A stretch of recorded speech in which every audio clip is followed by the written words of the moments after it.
Bakit wala nagsasabi sa akin na pwede na pala ako mag-charge ng sobrang bilis nang hindi nag-overheat ang aking mga devices?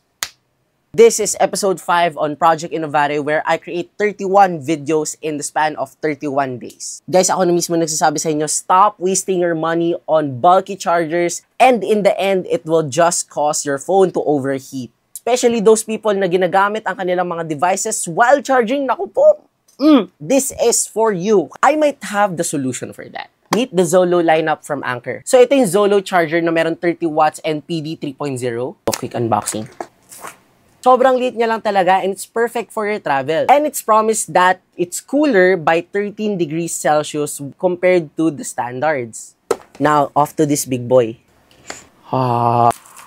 Ang ganda niya, ang ganda ng pagkaka-blue. Ito na siya guys, meron tong 20,000 mAh capacity na merong 30 watts of power delivery. In just 30 minutes, meron ka ng 60% sa battery mo. Hindi mo na kailangan magdala ng cable.